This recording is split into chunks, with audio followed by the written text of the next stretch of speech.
21 son los minutos que van de las 18. La música de Estelares en Malos Pensamientos.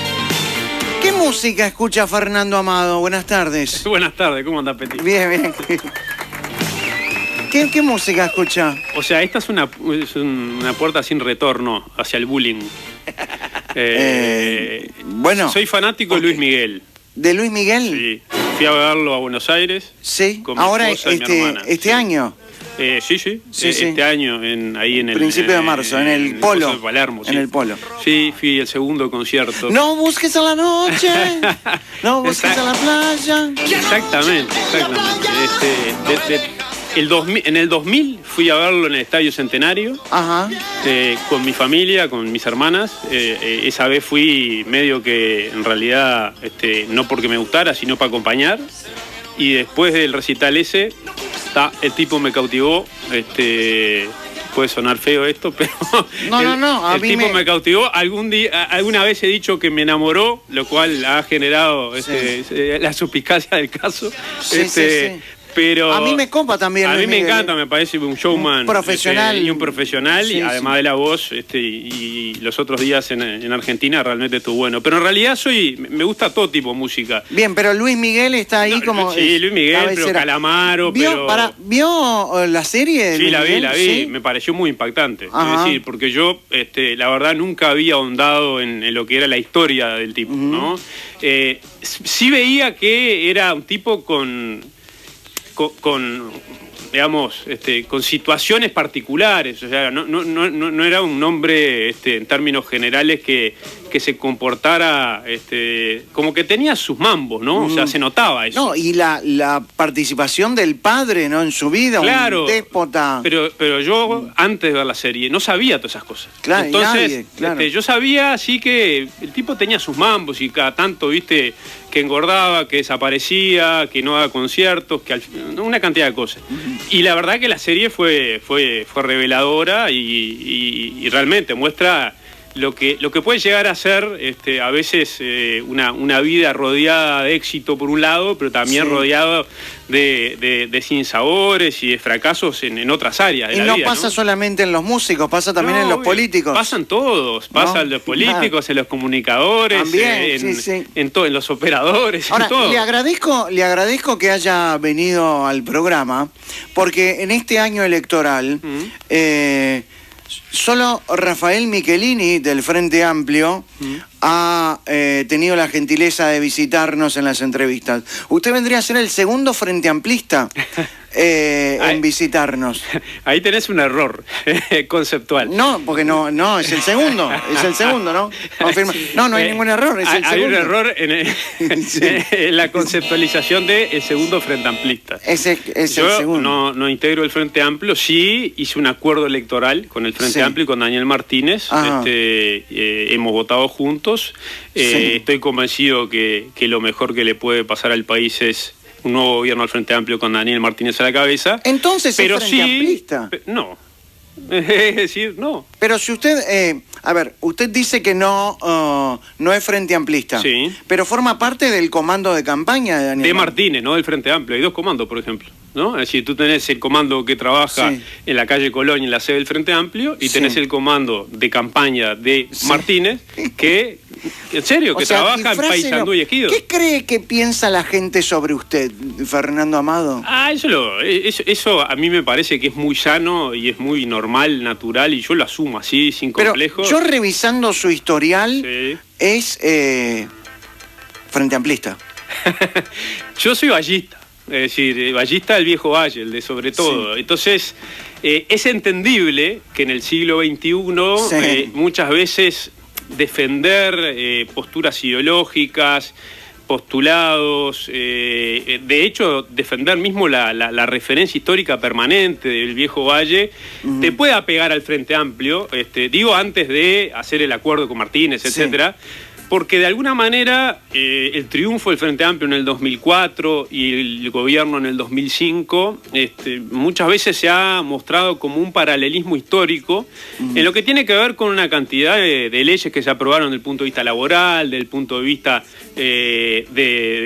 no solo laboral, sino moral también. Ahí podemos incluir la agenda de derechos. Es decir, y una cantidad de cosas, sobre todo en el primer gobierno de Tabaré Vázquez, que hubo del Frente Amplio, que fue un gobierno muy activo, que se embarcó con mucha fuerza y que tuvo, bueno, entró a los cuarteles, encontró detenidos desaparecidos, plan Ceibal, reforma tributaria, reforma de la salud. Ahora, es decir, una cantidad de cosas, ¿no? Usted, estando en el Partido Colorado, no hacía referencia a todos estos logros. Hacía referencia, no, justamente, ese fue mi problema histórico dentro del Partido Colorado, que yo hacía referencia a que había que decir las cosas que estaban bien, no importa que fuera el Frente Amplio del gobierno, y lo que me decían era que no, que en todo caso, si algo hacía bien el Frente Amplio, que me callara la boca, que no dijera nada, pero que básicamente teníamos que seguir el manual de lo que había sido el Frente Amplio cuando había sido oposición.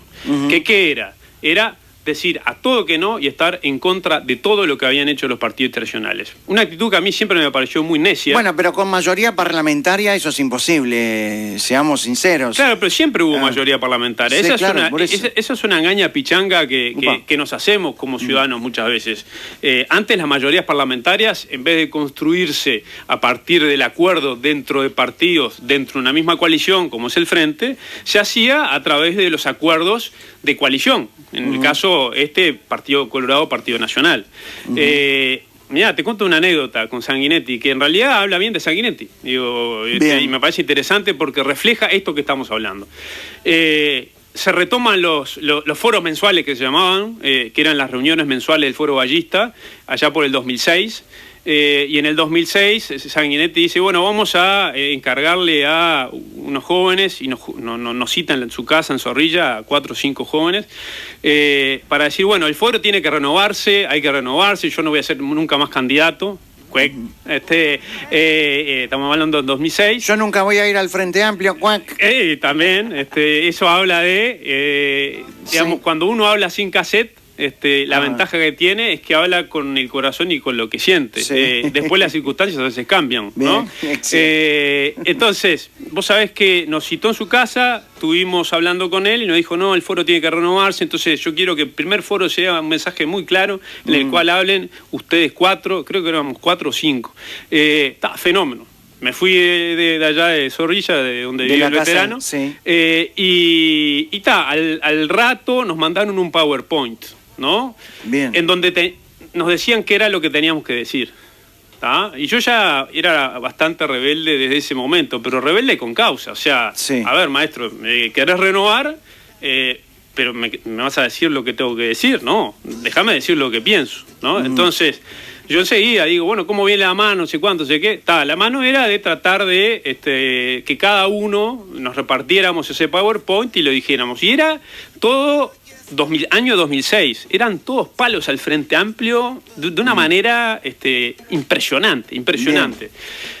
Entonces yo militaba en el grupo del Turco Abdala, digamos, en el sector del Turco Abdala, y digo, Turco, mirá, yo esto no me siento cómodo, así que voy a encarar al presidente, voy hasta la casa del partido y le voy a decir que no lo voy a hacer porque me siento incómodo. Y así fue, yo sabía que iba los lunes porque tenía correo los viernes, lo abordé ahí en la salida del correo de los viernes y le digo, mire, presidente, yo no estoy de acuerdo con el tono, yo creo que el tono tiene que ser constructivo, yo creo que hay una cantidad de cosas que se están haciendo bien, hay que reconocerlas y hay que marcar las que están mal. Para mí no va por ahí. Y me acuerdo que Sanguinetti me dice, no, tenemos que aprender de ellos, de lo que fue, bla, bla, bla. Entonces me dice, mira, pensalo y después hablamos. Pasó el tiempo, faltaban un par de días y me llama el Turco Abdala. Y me dice, mira que te va a llamar Sanguinetti. Entonces me llama Sanguinetti y Sanguinetti me dice, bueno, y Fernando, ¿qué pensás? ¿Se dice la misma? No sé cuánto. Le digo, sí, presidente, porque yo, si hablo en ese tono, voy a hablar mal, no me va a salir bien, porque no es mi tono, no es lo que pienso, así que prefiero que hable otra persona, etc. Y ahí Sanguinetti me dijo, bueno, ¿sabes qué? Prepárate lo que vos quieras y habla. Y fui al foro mensual y hablé. Pero digo, la anécdota, es decir, habla bien de Sanguinetti por lo que acabo de comentar, que al final del día hablé lo que quise y pude decir lo que me parecía de ese momento, pero sí deja también en claridad de que había una actitud ya del día 1 de hacer oposición a lo Frente Amplio, digamos, ¿no? Como había hecho el Frente Amplio, que muchas veces fue destructivo con los gobiernos blancos y colorados, llegó hasta la calumnia. Y yo creo que ese tipo de oposición... Increíblemente fue más destructivo gobernando. Bueno, yo ahí no estoy de acuerdo. Es decir, esa es tu opinión y yo la respeto, por supuesto. No es mi opinión. Yo tiro y usted responde. Yo no creo eso, para nada. Ahora que está de moda el tema de los cucos, ¿no? ¿Por qué está de moda el tema de los cucos? Se puso de moda el tema de los cucos. Los miedos. De los miedos, de los cucos, yo creo ¿Qué opina de esa frase de Luciano Polansky, que si gana la calle se va a generar una violencia social indiscriminada? No, pero no va a pasar eso. No, ya sabemos, pero ¿qué opina de Luciano Polansky, la vicepresidenta, diciendo eso? Digamos, a mí el estilo de agitar fantasmas no es mi estilo. Pero no estoy hablando de su estilo, estoy hablando qué opina de la vicepresidenta de la República diciendo semejante frase. Creo que es una frase inoportuna. Infeliz. Infeliz, inoportuna, por lo menos que a mí no me representa, digo, en ese sentido. Me quedaría por ahí. Yo al revés, o sea, yo creo que hay que mirar hacia adelante y en el tema de los cucos lo que te iba a decir es que en realidad el cuco, o sea, es un fenómeno que no se construye en un día. Los cucos son fenómenos que se construyen a través de años. Y yo te diría más, te diría que si hubo una construcción a lo largo de mi adolescencia, juventud, política y como ser humano, ¿no? Cuando fui creciendo, yo empecé a hacer política a los 18 años, pero al mismo tiempo, digamos, a crecer como adolescente, a empezar a sentir qué quería hacer, proyectarme la vida, yo que sé, una cantidad de cosas que no es lo mismo a los 18 que a los 28 que a los 38, yo ahora tengo 37, ¿no? Es decir, pasaron 20 años desde el inicio, ¿no? Entonces, uno va encontrando realmente quién es uno, y capaz que es una búsqueda infinita hasta la vejez, ¿no? Lo que sí estoy convencido que una de las cosas que me fue alejando mucho del Partido Colorado tuvo que ver con esta forma de instalar permanentemente en gobiernos del Frente Amplio, cuando yo veía que en realidad no todo estaba mal, cuando yo veía incluso en algunos momentos, sobre todo en el primer gobierno de Tabaré Vázquez, en donde había muchas cosas muy buenas. Yo resalto el primer gobierno de Tabaré Vázquez como uno de los mejores gobiernos de los últimos 30 años. Más allá del cigarrillo, ¿qué es lo bueno del primer gobierno de Tabaré Vázquez? El plan Ceibal, la reinstalación de los consejos de salarios. Para un vallista eso es fundamental. O sea, se creció, pero se redistribuyó y le llegó la platita a la gente, ¿no? Al trabajador. No hubiese sido lo mismo ese crecimiento exponencial que tuvo el país sin consejo de salario, ¿no? Eso, digamos, lo acerca al Frente Amplio, ¿verdad? Eso me acerca al vallismo, me acerca a una concepción en la cual yo estoy convencido de que hay que generar riqueza, hay que concentrarse en generar un país más rico, pero que hay que también redistribuir esa riqueza. Y que no la va a redistribuir ni el mercado, ¿no? Ni el Citibank. Es decir, el que la redistribuye es el Estado a partir de políticas públicas activas que generan, esa redistribución. Entonces, los consejos de salarios son una, puede haber otras, ¿no? Es decir, y además también está la otra pata, que es tener plata, generar riqueza para poder bancar un Estado, como pasa en algunos países nórdicos, con determinadas políticas sociales que por supuesto yo algunas estoy de acuerdo y otras no estoy de acuerdo en el Uruguay de hoy, de las políticas sociales que tenemos. Me quedan mucho sabor a poco algunas de las políticas sociales que hay en el Uruguay. Me gustaría mucho más políticas sociales, me gustaría mucho más Estado donde se precisa,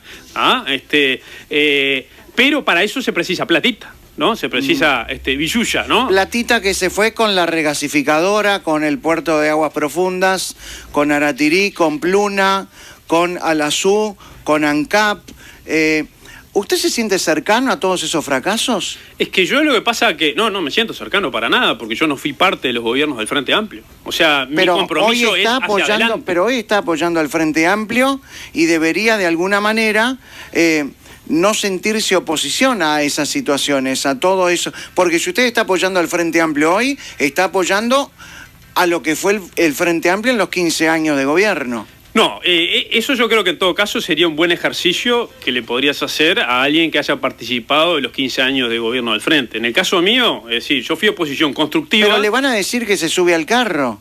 Me subo al carro en el peor momento. ¿A vos te parece? Bueno, el peor momento ahora te das cuenta que es el peor momento. No. Ahora te das cuenta que es el peor momento. Yo me subí cuando estaba en el 29, 28%, sí, bueno. Es decir, no en 40. Y me subí, además, y esto me parece muy importante, porque se dieron una cantidad de cosas en mi vida política y en la vida política del país. Por ejemplo, que la alternativa fue un fracaso. Claro, ajá. Es decir, nosotros salimos del Partido Colorado convencidos de la necesidad de generar un espacio propio. Sí. Y en la búsqueda de ese espacio propio nos encontramos con algunos otros socios que... Estamos hablando de Partido Independiente, Valenti, Selva Andrioli, sí, estamos Francini Valle, claro. Y había 4 grupos que de alguna manera éramos unos pelados. ¿Usted se sentía cómodo en la alternativa? A mí me pareció que durante todo ese trayecto que transitamos juntos, no solo era una buena idea, sino que iba a ser una buena idea para el país, iba a ayudar a que esta polarización que se genere eventualmente pudiera canalizarse de manera distinta y fuera una amortiguación a esa polarización, que a mí no me gusta, es decir, tengo que elegir. ¿Por qué? Porque la realidad es la realidad. O sea, ahora, vos sabés que la realidad es totalmente terca, ¿no? Entonces, ahora, si se hubiese quedado en la alternativa, ¿hubiese votado a la calle Pou en el balotaje? Lo que pasa es que ese tema... Pero respóndame. Pero yo te respondo, ¿o no te estoy respondiendo? Sí, pero esto no es una sesión parlamentaria. Hay que ir directamente a la respuesta. ¿Por qué? Porque sos el dueño del programa. Claro. Esto no es una... Esas son las ventajas. Esto no es una democracia. Usted ya sabe muy bien, porque usted fue educado en una casa... con un régimen, digamos, militar, que acá el dueño es el que manda. Muy bien. Y si no, te vas. Ahí va. O acatás o te vas, como me dijeron en el Partido Colorado. ¿Lo echó alguna vez su papá de casa? No. ¿Hasta qué edad estuvo viviendo? Vos sabés que es muy paradójico, porque, es decir, mi viejo que es un militar duro... Vamos a contarle a la gente, porque siempre hay gente que no recuerda. Fernán Amado, papá de Fernando Amado, fue Fue comandante en jefe del ejército general, comandante en jefe del ejército del 98 al 2000. En el segundo gobierno Sanguinetti fue comandante en jefe, como Manini en los últimos años, digamos, ¿no? Y en aquel momento fue un comandante, digamos, fue interventor de Maldonado también. Bueno, durante la dictadura militar, siendo coronel, como todo militar que estaba dentro del ejército, le tocó lugares, ¿no? Dentro de la estructura jerárquica de las Fuerzas Armadas. En el caso de él, tuvo en varios lugares más administrativos por su grado, y después le tocó ser intendente, interventor en Maldonado 2 años. En la época de la dictadura. Claro, del 80 al 82. En aquel momento, en la dictadura, hubo algunas intendencias en donde había intendentes civiles y en algunas intendencias hubo intendentes militares durante una época, etcétera. Bueno, en este caso, mi viejo tuvo 2 años de intendente interventor del 80 al 82. De hecho, yo nací allí, o sea, nací mientras mi viejo estaba ahí, el 11 de septiembre del 82. Sí. Otra de las desgracias que surge un 11 de septiembre. Totalmente. Es decir, mi nacimiento, digamos. Claro, ¿no? Obvio, las Torres Gemelas, todo lo que rodea todas las fechas y Pinochet, la muerte de Salvador Allende. Todo, Gonchi, también hay una Gonchi, hay una buena. El 11 de septiembre del 2007, creo, en el primer gobierno del Frente, fueron procesados los primeros militares por violaciones de derechos humanos. ¿Usted tuvo miedo en algún momento que su padre fuera señalado como parte de esa organización militar? Lo fue y lo fue durante muchos años y ahora no lo es porque es un hombre adulto. ¿Qué fue lo más fuerte que le preguntó como hijo a su padre militar? Todo. Yo con mi viejo he tenido una relación. ¿Le preguntó muy si franca. torturó alguna vez? Sí, pregunté todo. ¿Y qué le respondió? ¿En ese caso? Sí. Que no. Ajá. No. ¿Le preguntó alguna vez si sabía dónde estaban los desaparecidos? Sí, claro. ¿Y qué dijo? Que no sabía. Y que de ese tema además no hablaba. Porque su padre no cree en los políticos. Bueno, él tiene una visión de una generación que está muy arraigada, yo diría en una parte de una generación militar, de descreimiento del sistema político. Claro. ¿No? Cree que los políticos son enemigos. Él es parte de esa generación que cree, que descree del sistema político, por lo tanto... ¿Pero por qué desconfía de los políticos? Bueno, por esa visión que había muy instalada en esos años del político corrupto, del político que de alguna manera había una cantidad de cosas. Esa visión, ¿no? No, sí, y por eso yo creo que es muy importante trabajar sobre construir, o sea, sobre construir y sobre no destruir cuando no hay razones para destruir, ¿no? Sí. Porque, o sea, lo que cuesta una eternidad ir construyendo, que es la credibilidad, ¿no? En un sistema, se destruye muy rápido. Es como la corrida bancaria, ¿no? Es decir, la corrida bancaria, a través de un rumor, ¿no? Que se empieza a propagar y que capaz que es un rumor infundado, termina teniendo a veces efectos impresionantes, ¿no? Realmente impresionantes. Y la democracia es una construcción realmente día a día, la confianza en las instituciones, una cantidad de cosas. Y eso no quiere decir que yo sea, porque no lo soy, y lo he dicho muchas veces, y por eso también de alguna manera termino siendo orejano del todo, en todo, no estoy en ese corporativismo político, ¿no? De esos que dicen, no, hay que defender todo y lo mejor es barrer debajo de la alfombra y no hay que hablar de los temas tabú y no hay que blanquear cosas que están mal, ¿no? Bueno, por ejemplo, usted siempre dijo que las investigadoras hay que votarlas siempre. Sí, las voté todas. Claro, pero ¿y cómo está ahora en un partido que no vota ninguna investigadora y guarda y oculta toda la documentación y todo lo que puede llegar a perjudicar la imagen del Frente Amplio? Es que mi compromiso, volvemos a lo de antes, mi compromiso, que no es mío solo, es de UNIR, es del sector nuestro, Unión de Izquierda Republicana. Primero, siempre fue pensando para adelante. Y siempre fue... No, pero está mal, porque uno también es la historia de lo que vive y de lo que es. No, es la historia, sí, pero en el caso nuestro tenemos nuestra historia. Está bien, pero si usted siempre votó todas las investigadoras y se va a un partido político que siempre ha destruido todas las investigadoras y ha puesto todas las trabas posibles para investigar, hay algo que no me cierra.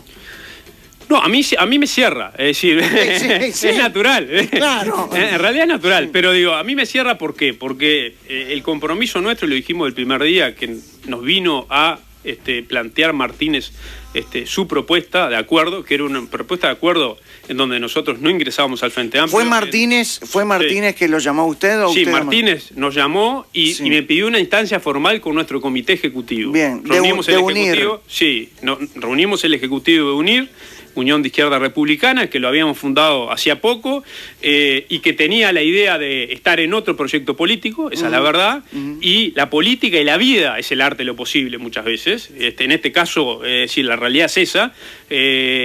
Nos plantea Martínez que siente la necesidad de hacer cambios dentro de lo que venía siendo el Frente Amplio, y por ejemplo, uno de los cambios era que el Frente Amplio dejara de mirarse el ombligo, ¿no? De vivir en esa endogamia en la cual fue cayendo a través del tiempo. Y para eso ampliar la zona y hacer una autocrítica, que la hizo con nosotros, y yo la hice pública y él también la hizo pública, desde el punto de vista de que los progresismos y la izquierda no es monopolio del Frente Amplio, cosa que se arrogaba el Frente Amplio durante mucho tiempo, ni la sinceridad, por supuesto que ni la honestidad, ni una cantidad de cosas. Bueno, ahora sacaron un documento que hay que ser menos soberbio, hay que tratar de evitar la soberbia. Es que yo creo que fue uno de los grandes problemas del Frente Amplio, la soberbia. ¿Por qué hablan pasado? Es decir, estamos hablando de un tema concreto y yo te digo, claro, para mí fue uno de los grandes problemas que trae la situación actual del Frente Amplio. Ajá. Que hoy puede seguir habiendo reflejos de soberbia, por supuesto, los puede seguir habiendo y lo podemos hablar y yo no tengo problema porque, a ver, es lo que hablábamos hoy más temprano, es decir, si vos buscás un casamiento mío con el Frente Amplio no lo vas a encontrar. Es decir, yo me casé con Florencia Querol y punto. Sí. Ese es mi casamiento. Demoró igual, ¿eh? Demoré bastante. ¿Cuánto tiempo de novio estuvo? No, el noviazgo fue intenso. Intenso, me gusta. Más o menos como mi vida, sí. muy intensa y muy jugada, digamos, sí. ¿No? Nosotros tuvimos de novio 2 años, bueno, no más, y en realidad nos comprometimos, ¿tá? Creo que no hacía 8 meses que salíamos cuando nos comprometimos diciendo nos casamos dentro de 1 año. ¿Tá? Y ahí fue que me fui de las casas de mis padres que tanto también me gastan muchas veces. Todo el mundo, claro. ¿no? ¿Usted consulta a su señora esposa sobre las decisiones a tomar o las toma solo o las toma con amigos políticos? Hay un mix de todo. Mi señora es un pilar fundamental. En esta campaña política, esta última campaña política, yo no la hubiera podido encarar si no existiera Florencia Querol. Esa es la realidad.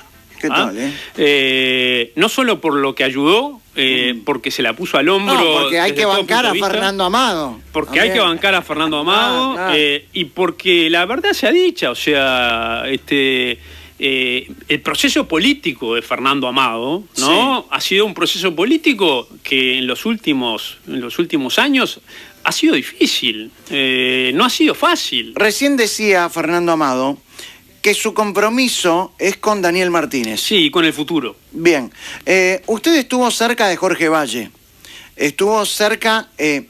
en el Partido Colorado, claro. En el Partido Colorado milité en el Foro Ballista, sí, claro, y después vamos a Uruguay. Déjeme el razonamiento. Sí, dale. El razonamiento es, usted estuvo cerca de Jorge Valle, no políticamente hablando, está bien. Sino dentro de la misma colectividad. Ahí está. Estuvo cerca y muy cerca de Julio María Sanguinetti. También estuvo cerca de Pedro Bordaberry. ¿Usted cree que Daniel Martínez da la talla de presidente? Yo creo que son distintos momentos y distintas épocas. Obviamente creo que es incomparable Daniel Martínez con la calle Padre, con Jorge Valle, con Sanguinetti, con Tabaré, con Mujica. O sea, cada uno es hijo de su tiempo. Ahí hay una generación de políticos, ya te digo, de distintos partidos políticos. Te nombré los 3 mayores partidos políticos de los últimos años. Y bueno, es gente también de otra época de la política, ¿no? Yo creo que se está cerrando un ciclo, una época política, y empieza otra. Y en el medio... queda una cantidad de gente, es el caso de Daniel, es el caso de otros políticos, yo creo que es el caso de Luis también, es el caso de otros que quedaron por el camino, como Pedro, como yo qué sé, otros que están en la vuelta, digamos, que digamos, la omnipresencia y el peso impresionante que tuvieron en sus liderazgos, en su preparación, en ser políticos todoterreno desde toda la vida, proyectar la vida. Sí, estadistas y además de estadistas, por eso personas que como vieron otro tiempo también pudieron... leer mucho más, pudieron dedicarse mucho más a la actividad política per se, ¿no? Es decir, no son lo mismo el vértigo, los tiempos que vivimos hoy, o los que vivieron los políticos que hoy tienen 50, 60 años, en los últimos 30, en donde tuvieron que construir su familia, su vida, su trabajo, etcétera, que los que vivieron ellos. Y no hay que olvidarse de otra cosa. Ellos tuvieron además también, algunos con menos suerte y algunos con más suerte, la dictadura en el medio, que les permitió también, es decir, 11 años de, además de desarrollar su actividad profesional, en el mejor de los casos, si estaban libres y si podían hacerlo, etcétera, etcétera, bueno, cultivarse una cantidad de cosas que, que hace de que sea muy difícil la transición, yo diría, para redondear, la transición entre una época con políticos de determinado nivel, de determinada talla, de determinada envergadura, que además hicieron muy difícil los procesos de renovación internas en todos los partidos, y bueno, el renacimiento de nuevas generaciones en esos partidos. ¿Lacalle Pou es un mal candidato? No, yo creo que Lacalle Pou es un buen candidato. Yo creo que Lacalle Pou se preparó mucho para ser candidato. ¿Lo ve mejor preparado para ser presidente que Daniel Martínez? Bueno, ahí está para mí un matiz muy importante. Yo creo que Lacalle Pou es un mejor candidato quizás que Daniel Martínez. Daniel Martínez, sin lugar a duda, sería un mucho mejor presidente que Lacalle Pou. Ahí se mezclan dos cosas, para mí, ¿no? Sí, es decir, claro. se mezcla una visión obviamente ideológica de lo que yo quiero y lo que yo pienso y cuál es mi proyecto país, y se mezcla también, desde mi punto de vista, un tema de experiencia, y se mezcla un tema de, en mi caso, de empatía de cómo un presidente encararía los temas del país.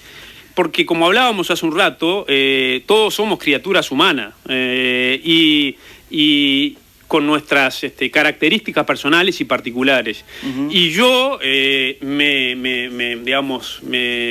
proyecto, ¿no? En un país gobernado por un tipo común, ¿no? Un tipo como Daniel Martínez, que, bueno, de alguna manera es medio producto de ese Uruguay vallista típico, que a veces es castigado, pero yo lo defiendo a muerte, ¿no? De haber estudiado, de haber ido a la facultad, de haber trabajado en el ámbito privado, en el público, de haber tenido experiencia como legislador, pero también del otro lado del mostrador, de haber estado en lo privado, pero también haber sido sindicalista. Es decir, tiene un bagaje de experiencia para un momento muy difícil del país que va a tener los próximos 5 años, que me hace estar convencido de que es el hombre mejor preparado para dirigir el país. Eso no quiere decir que Luis no sea un tipo inteligente, no sea un tipo que se ha preparado para el puesto, que es buen candidato, que es muy buen candidato, pero yo no me proyecto, y es una cosa muy personal también,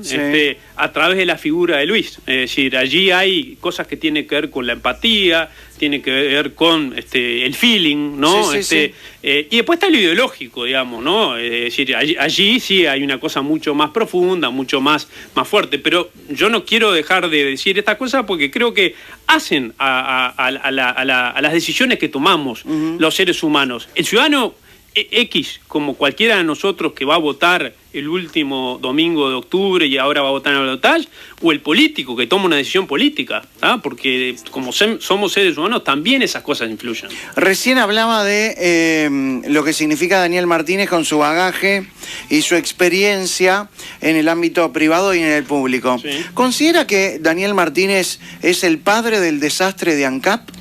No, yo creo que... Él suprimió las gerencias y le dio todo el poder a la presidencia de ANCAP. Sí. Y ahí apareció Sendik. Sí. Repito la pregunta. Sí. ¿Considera que es el padre del desastre de ANCAP? No, porque, es decir... ¿Es el socio número uno? No, es decir, uno cuando está en un puesto de gestión y cuando está en un puesto, en este caso ejecutivo de esa magnitud, uno tiene no puede evadir el comportamiento de la confianza en una cantidad de gente que te rodea, ¿no? Es decir, en tu partido político, en tu sector político, o como se haya organizado la distribución del poder cuando vos conformás un gobierno, ¿no? Es decir, mañana gana Lacalle Pou, y Lacalle Pou, si gana, va a tener que conformar un gobierno de coalición, y allí va a haber reparto de poder en distintos partidos políticos, y Lacalle Pou va a tener que hacer confianza a una cantidad de gente, y puede haber gente que le falle y gente que no le falle. ¿Tá? Yo creo que, es decir, allí el problema, y eso, yo si buscas vas a encontrar que soy de los primeros en criticar a Sendik por varias cosas. ¿Te acuerdas de aquel viaje a Zambia? ¿De Sendik? Sí, de Sendik y varios legisladores. Yo fui el que lo denunció hace varios años, cuando recién arrancaba la gestión, un viaje escandaloso a Zambia con 12, 13 legisladores. Y después como ¿A qué fue a Zambia? Fueron fueron a un de estos ámbitos parlamentarios que hay, pero que... ¿Y qué denunció? denuncié que me parecía obsceno lo que había sido una delegación desproporcionada en aquel momento. Le pedí informes a Sendik. Sendik me mintió. Ahora la lista de Sendik tiene un diputado que es Carballo. Sí. Es increíble que él sea diputado y usted no. Sí, son las reglas de la democracia, y de hecho yo tengo más votos, también, además. Es una locura, ¿no? Pero bueno, está, son las reglas del juego. Bueno, pero más allá de reglas de juego... Yo igual estoy muy contento con esos 23.000 y pico de votos que a nosotros como grupo nuevo, porque aunque... Como ha sido tan intenso y como empezamos tan jóvenes, parece que quizás estamos en mucho en la vuelta, pero en realidad... nuestra emancipación real empieza cuando nos vamos al Partido Colorado y fundamos nuestra primera, sector absolutamente independiente, UNIR, Unión de Izquierda Republicana. Bueno, que UNIR en tan poco tiempo haya logrado un respaldo popular de 23.400 y pico de votos, a nosotros realmente nos genera no solo un orgullo, sino un espaldarazo, decir, bueno, acá hay espacio político para una acción política como la que venimos practicando, que mucha gente no la entiende, o que la entiende pero no la comparte o no le gusta, porque también está muy, muy, yo diría también encerrado en esos círculos concéntricos de los que hoy hablábamos del Frente Amplio, pero que también están en los partidos tradicionales, que son esos círculos de endogamia, ¿no? Antifrente o antitradicional, ¿no? Y como yo no me considero ni antitradicional ni antifrente... Igual los tres partidos tradicionales son iguales, ¿no? Ahora ya es tradicional también el Frente, digamos, en ese sentido me lo decís. ¿Está de acuerdo con eso? Yo creo que a ver, son procesos, que se fueron generando y que hoy el Frente Amplio forma parte de la grilla de partidos tradicionales. Sí. Es decir, con las mismas cosas positivas. Totalmente. Las mismas cosas negativas. Ahí está el clic, más allá de la decisión que tomes y de quién quieras como próximo presidente, el clic está a entender en que, claro, es muy difícil... Y esto yo lo entiendo porque también lo vivo como ser humano día a día, pero hay una cosa de, digamos, avance más antropológico de la cosa, ¿no? Es decir, el sistema político yo creo que va avanzando. Que el Frente Amplio hoy sea un partido tradicional más, es un avance. Es decir, ¿por qué? Porque se terminó aquel cuco de que si llegaba el Frente Amplio parecía que iba a haber monstruo marino, iban a llevar los niños a Cuba y no sé cuántas cosas más. Bueno, ahora los cucos son otros. Claro, es decir, yo te decía, parte de los cucos que a mí me fueron asqueando durante un proceso largo fue eso de hacerme la cabeza yo siendo un gurí de que si ganaba el Frente Amplio iba a ser el acabose, ¿no? Y que realmente íbamos a ir hacia sistemas parecidos a Cuba. Y ahora, ¿cómo le viene que...? Y vos ves a un Andrade, para ponerte un ejemplo obsceno, digamos, ¿no? Para ser... No diga que Andrade es obsceno porque se va a enojar conmigo. El comunismo es obsceno. El comunismo es es decir, yo defiendo que exista como ideología, porque sería claramente, no sería un demócrata. Yo no defiendo, yo entiendo que exista. Yo defiendo que existan las ideologías, no me creo en el derecho de prohibir ninguna ideología. Yo tampoco, pero vio que en el viejo mundo han, de alguna manera, han equiparado al nazismo con el comunismo. Es que lo que pasa es que el comunismo tiene, es decir, una experiencia absolutamente horrorosa en la práctica. Mató más gente que el nazismo. Es decir, es de las páginas más negras que tiene en la historia la humanidad. Y usted en cualquier momento se saca una foto con Andrade. Pero lo que pasa es que ahí, Peti, me parece de que, más allá de la picardía, y que está bien, y yo la entiendo, y la recibo con buen humor y amigablemente, es decir, Óscar Andrade es uruguayo. El Partido Comunista Uruguayo siempre fue el Partido Comunista Uruguayo. Y vos... ¡Qué gran definición! Parece Martínez hablando. No, pero para que voy a un lugar en donde me vas a tener que dar la razón al final del día. Hace pocos días encontramos, por suerte, los restos de Bleyer, ¿no? Un comunista uruguayo, Bleyer, ¿no? Asesinado por la dictadura militar, torturado y desaparecido. Es decir, en el Uruguay el Partido Comunista siempre fue a la uruguaya, como muchas cosas son a la uruguaya. Son muy comunistas los comunistas nuestros afuera, pero en el Uruguay no son tan comunistas. ¿no? Hemos tenido 3 gobiernos del Frente Amplio. Gobernó Mujica el país, ¿eh? Sí. Mujica gobernó el país. ¿Gobernó? Bueno, déjala picando si querés. ¿Fue el peor gobierno de la historia del Uruguay? ¿Democrático después del 85? No, para mí el peor gobierno fue el de Lacalle. Pero sí, he sido muy crítico del gobierno de Mujica porque creo que fue un gobierno en el cual se perdieron grandes oportunidades para el país y nos fuimos por las ramas en una suerte de filosofía barata. Filosofía eterna, ¿no? Y que después se transformó en una cosa más hollywoodense, más allá que hubo cosas que fueron buenas del gobierno, como por ejemplo la agenda de derechos, pero que, es decir, uno no hace patria solo con eso, ¿tá? Es decir, bueno, pero la agenda de derechos, exacto, es muy importante. Y hay que defenderla, gane quien gane. Pero yo la defiendo realmente con el corazón, con el cuerpo, con la mente, con las ideas, y no soy de los que se subió a la ola de la agenda de derechos cuando se puso de moda esto. Es decir, yo me peleaba en mi casa con mi viejo, con alguna de mis hermanas, con algunos de mis amigos, cuando estudiaba en facultad, cuando todavía ni pensaba ni siquiera que iba a ser dirigente político, por todas estas cosas que me parecían la definición del aborto, el matrimonio igualitario, o sea, es decir, la homofobia que había en el Uruguay y que sigue existiendo lamentablemente. Sí. Es decir, sobre el cannabis, también tenía una visión totalmente liberal, si se quiere, en ese sentido. Entonces, no soy un oportunista de la agenda de derechos, la defiendo a muerte, pero sí es cierto que en el gobierno Mujica yo he sido muy crítico porque fue una oportunidad espectacular que perdió el Uruguay para profundizar una cantidad de cosas que venían del primer gobierno de Vázquez, que había sido muy bueno, y que como había todavía una situación económica positiva, una situación económica que permitía realmente cristalizar reformas estructurales de fondo, pasamos 5 años en esa onda que realmente deja un sabor bastante amargo, y es parte de... Bueno, Tabaré Vázquez dijo que aprender. Jorge Valle le entregó el Estado, el gobierno, mucho mejor de lo que le entregó el país, en realidad, mucho mejor que lo que le entregó Mujica.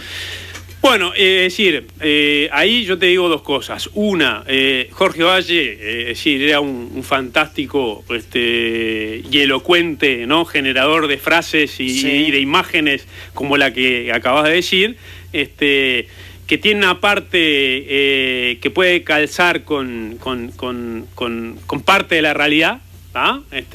Y eso tiene que ver con que evidentemente hubo, y lo dijo el propio gobierno Tabaré Vázquez cuando se hizo cargo en los primeros meses y sus ministros, etcétera, en el primer año. Astori mismo lo dijo. Cuando empezaron a ver y a ordenar en el nuevo gobierno de Tabaré Vázquez, bueno, fueron críticos acerca de cómo fueron los manejos de los fondos públicos de la administración anterior.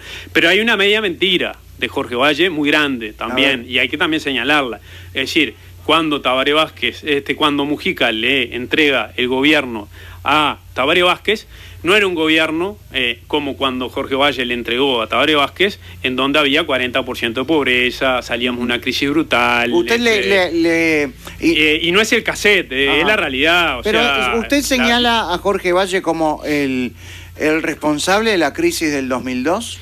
Lo que yo creo es que... No. Jorge Valle no fue el responsable de la crisis del 2002. Sí, porque el Frente Amplio, donde usted está, lo señalan como el gran responsable de la crisis 2002. No, yo creo que fue un conjunto de políticas que es mucho más abarcativo y que tiene que ver con un concepto más amplio, que yo manejo además mucho, que es el de la familia ideológica, que es el concepto blanco y colorado,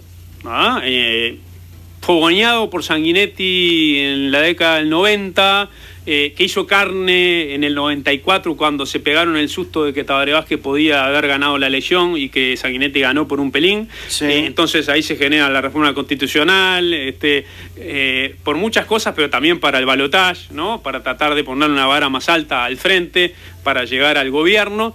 Al final eso salió mal porque terminó ganando Jorge Valle, pero se comió la crisis, ¿no? Bueno, que tiene una parte que viene del exterior, sin duda, y tiene una parte que yo, realmente reafirmo con total convicción, que tiene que ver con un proyecto que había de país en el cual estábamos muy agarrados de la realidad argentina, ¿no? Es decir, esa realidad, el desacople, yo creo que es cierto.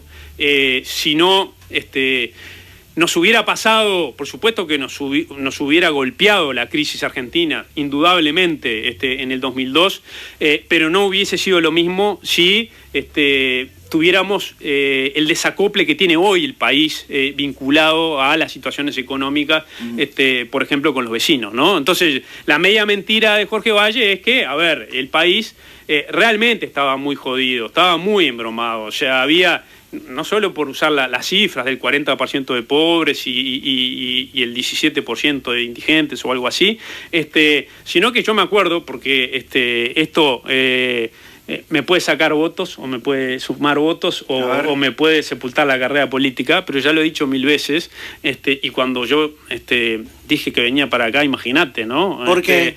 Y bueno, por esta cosa que yo creo que hay que trabajarla, y por eso me parece muy importante, a ver, es decir, a mí nunca se me pasa... ¿Le pidió permiso a Martínez? No, yo nunca le pido permiso a nadie para ir a ningún programa. El día que tenga que pedirle permiso a alguien para ir a algún programa, no soy Fernando. Es decir, cambié para mal, en serio. Nunca le pedí permiso a nadie. Martínez se está enterando por los micrófonos. Que le mandamos acá, un saludo. Obvio. Hoy estuve en el comando y yo no dije que venía acá. Menos mal. Si no lo secuestraron. Lo ocultaban como Graciela Villar. La metían adentro de... Pero tiene que ver con un concepto, porque me parece que es muy importante, de cultivar el diálogo, la tolerancia, el ida y vuelta. A ver, ¿a qué iba yo antes? A que yo te escuché yo hice facultad de Ciencias Sociales escuchándote todas las tardes. Yo hice del 2001 para adelante, me recibí en el 2007. Y me acuerdo del 2001, 2002, 2003, 2004, yo iba de noche a la facultad, entonces te escuchaba antes y después me iba para facultad, tenía facultad a las 7, llegaba justo cuando terminaba la mano, ¿viste? Sí. Una cosa así. Ahí entraba a clase. Y a mí me alegraba las tardes, realmente, porque eran momentos jodidos en mi familia, pero momentos jodidos del país, y vos le alegrabas la vida durante un rato a muchísima gente, y eso vos lo sabés muy bien. Gracias. Y en política, vos eras durísimo con el gobierno que estaba. Estamos hablando del Partido Colorado. De Jorge Valle, del Partido Colorado. Y yo esas cosas no me olvido. Es decir, y yo estaba en el Partido Colorado, y en el Partido Colorado, ¿sabes qué decían? No, Petinati, frentista de no sé qué. Frentista. ¿Qué no? No, yo estaba en el Partido Colorado y ahí militaba en el Partido Colorado. Y a vos como a Nacho Álvarez, digo, no los quiero comparar ni nada que se le parezca, pero digo, a Nacho Álvarez pasaba lo mismo, decían, tenía zona urbana en ese momento, y decían, que este loco, frentista tapado, que hacen los programas para destapar los chanchullos o los problemas de los gobiernos, del gobierno colorado y en esto y no sé cuánto. Pasan los años, cambia el poder, y lo que cambia de, digamos, los entornos que están cercanos al poder es la misma partitura. Claro. Y eso a mí me enferma. Es decir, ahora, vos estoy seguro que tenés ya una decisión tomada y sabés lo que vas a votar, y creo que toda la sociedad sabe. ¿Y cuál es el problema? Sí, no lo oculto. Claro, no lo ocultás. ¿Cuál es el problema? ¿No? Digo, ¿cuál es el problema? Y decís tus verdades. ¿Y cuál es el problema? ¿No? Entonces... Pero hay algo importante. ¿Vos vas a venir o no vas a venir a un programa? Hay algo importante. Yo le doy el micrófono a la gente. Por supuesto. Eso ni que hablar. Esto no es único. No, ni que hablar. Pero además de eso... Yo detesto el pensamiento único. Por supuesto. El pensamiento único que muchas veces tuvo el Frente Amplio, ¿no? Por suerte, yo creo que el Frente Amplio ha evolucionado muchísimo en lo que tiene que ver con eso. Por eso yo te decía, yo fui compañero de Andrade en la comisión de trabajo durante 1 año y pico. Es decir, el tipo, yo si te traigo acá, o lo podés llamar por teléfono, al presidente de la Cámara de Construcción del Uruguay, a Otegi, es el tipo que te va a hablar mejor de Andrade. Y vos decís, ¿cómo te va a hablar mejor de Andrade el presidente de la Cámara de Construcción quando la imagen de Andrade es de un comunista que ahora estaba no sé dónde en Cuba y no sé qué, con no sé cuánto, toda esa lírica, digamos, en la cual yo no creo nada. Tengo mucho respeto a lo que crea cada uno, pero no tengo nada que ver. Ahora, Andrade acá era el que ayudaba a amortiguar, a solucionar problemas, a tratar de que se solucionaran temas del trabajo. Hablás con Otegi y te va a decir de que es el mejor aliado que ha tenido en todos los años que fue presidente de la Cámara, de la Construcción. ¿Me entendés? Entonces, a veces hay que también dimensionar la lógica uruguaya de las cosas para no demonizar, para no caer, digamos, en la etiqueta, y eso va para todos los lados. Recién hablaba de el mejor aliado. ¿Usted cree que el PIT-CNT es el mejor aliado del gobierno? ¿O al revés, el gobierno es el mejor aliado del PIT-CNT? En su momento usted le pedía honestidad intelectual al PIT-CNT. Siempre se la voy a pedir. Ahora, estando en el Frente Amplio, ¿no siente que el PIT-CNT y el gobierno van de la mano y resuelven todo, y el gobierno resuelve de acuerdo a lo que sugiere el PIT-CNT? Mirá, yo tuve la experiencia de estar de los dos lados del mostrador y eso me da un poco más de información, ¿no? Entonces, estando en la Comisión de Legislación del Trabajo, que justamente trata todos los temas que tienen que ver con el trabajo, con el sindicalismo, con los conflictos, con las cámaras empresariales, etcétera. Yo te puedo decir que en la Comisión de Legislación del Trabajo era más oposición del gobierno muchas veces el diputado Luis Puig, del PVP, que tiene la camiseta, digamos, en una banca de diputados de los trabajadores, y que al propio gobierno le exigía más que capaz que yo mismo, que estaba en la oposición, lo cual habla mucho, ¿no? Es decir, me viene el ejemplo porque lo vi en carne propia. Claro, pero es un ejemplo puntual. El PIT-CNT milita para el gobierno. Por otro lado, ¿no? ¿Te acordás lo que fue en aquel momento algunas manifestaciones importantes que hizo el PIT-CNT contra el gobierno, ¿no? Es decir, a ver, yo creo que hay que sincerar también, ¿no? Es decir, vamos a no esconder la leche, ¿no? Vamos a decir las cosas como son. Por supuesto que el PIT-CNT a veces lo dice, no es neutral. No es neutral en tener una postura política acerca de la sociedad, acerca de, bueno, ni que hablar la sociedad y el proyecto de sociedad vinculado al tema laboral. Y por supuesto que esa visión tiene puntos de contacto, ¿no?